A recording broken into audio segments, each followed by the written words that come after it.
Hi, this is Victoria Strombom with Certere Properties, and I'm here today with one of my friends and favorite stagers, Debbie Muccillo with Interiors Within Reach.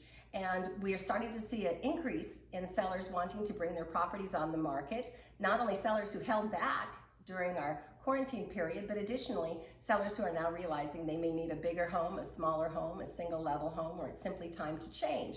So with this in mind, I've asked Debbie to share with us today some of her tips, ideas, and plans of action that a seller could consider when they're putting their home on the market. So thank you for being with me today. Thank you very much.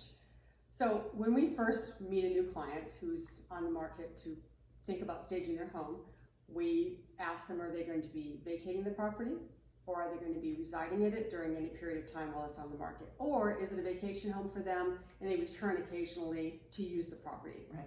So based on the situation, we, number one, if it's a vacant property and they're moving out, well then there's very little for the seller to do except if it needs to be painted or new flooring needs to be installed. We can help with both of those items easily.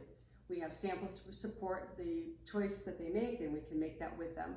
We see if it needs to be painted. If it needs painting, we can support them with a team of painters. I have to tell you, I love that about a property you helped me with last year because it was a worn home. And talk about everything old is new again.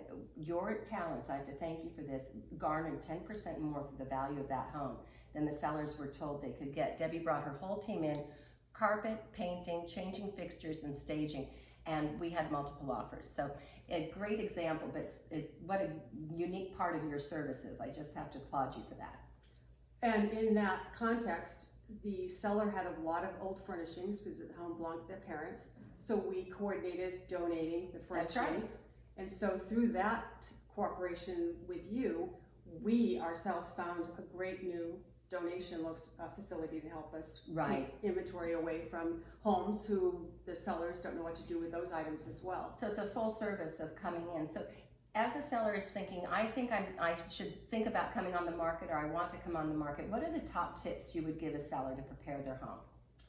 Well, when we enter the property, we know exactly what we're going to do and what we need them to do to facilitate the staging process. So number one, if the home is furnished and it's going to remain furnished with their furnishings, then we would edit the things that are too dated, so too that's large. Taking things out. Correct. Got it. And we ask them if they're going to remove those items or if we need to help them get that done, which we can also do. Super. And we can do that at arrival time when the staging starts and wrap their inventory and take it either to storage of their want, or we can wrap it and put it in their own garage for storage time. Wow. And so that really helps the seller because it takes one more thing off of their plate, makes it a lot easier for them to move on with the staging idea, period, for those who are apprehensive about the process. If they are going to completely vacate the property, then we don't need to worry about anything left behind. Obviously, they're going to remove whatever they don't need and donate whatever they want to, etc. So people will think sometimes, oh, I don't know that I can afford staging. I know everybody's prices are different and you have to take a look at the entire project, but how does it normally, is there a normal on how this works, or is it an initial fee and then a monthly fee? How does that work if you're a client considering this? Okay, so we offer a 4-month term on our contracts. That count begins the day we actually install the furnishings. So the lead time up to that, the planning stage, we don't begin to charge them for that furnishings cost to us to house it at the warehouse, the fact that it's not usable to us because it's already been planned for that project. Right. So it's taken, so to speak. Right. So the process itself takes a few days, depending on the size of the home.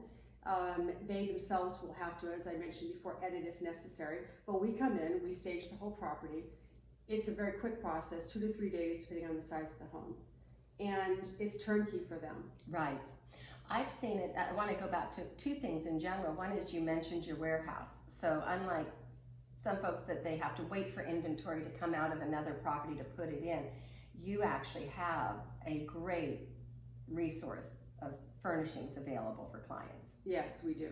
We have a warehouse and we have furnishings being stored in that location at any day.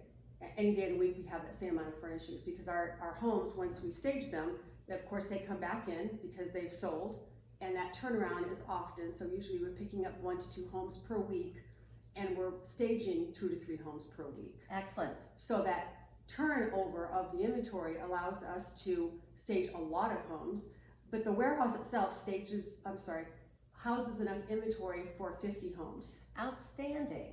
And I've always found it really fresh, by the way. I think that's a look too. Each house has its own style, so you want to make sure when you do decide to stage that you're working with somebody that can bring out the best qualities of your house without having it look like every other property, and that's the uniqueness of it. You also mentioned that you are getting super busy. Right now you're about 3 weeks. Correct, 3 weeks out in advance. So those who are calling today are now going to wait 3 weeks for us to do their project. I think this is remarkable, and this is what I'm trying to tell anybody listening who's going to be a seller is please call me and let me put you in touch with other experts so we can put the best foot forward for you when you're putting your house on the market, because we need to plan ahead. It's like anything good. You want to process through it, plan ahead. A couple of tips I always tend to tell sellers: pre-pack. Be sure to pre-pack. And as you said, edit things out. And it does not necessarily feel like you're home, but you're putting yourself ahead of it because the goal is to sell, and now you're almost done. Correct. One last question. I have had properties that you've done that have turned out so nice that the people say, oh, I think I want to buy that. Are you still willing to? Oh yes, we sell. We just got another phone call yesterday. Just got a phone call from the realtor advising us that the home is in escrow and that the buyers want to buy some of the furnishings. So we're always willing to sell the furnishings. They just need to give us a phone call, tell us which items they want, and we'll send them an email with pricing on those pieces, and they stay in the home so that when we come back and remove the rest of the staging, those pieces are tagged to stay there. Excellent. And we can facilitate the buyer paying for the furnishings through escrow results also. That's a win-win. Yes. All the way through. Really Easy, sets the tone. They don't have to pay someone else to deliver furnishings. They don't have to hire an interior decorator to add those pieces that they're lacking. So it really is a win-win. Right. I love the ease of just transition you bring in. Again, moving the client's furnishings, bringing new furnishings in. It's a full level service. It's a great talent. And thank you for sharing this with us today. Thank Appreciate you so much, much. Debbie.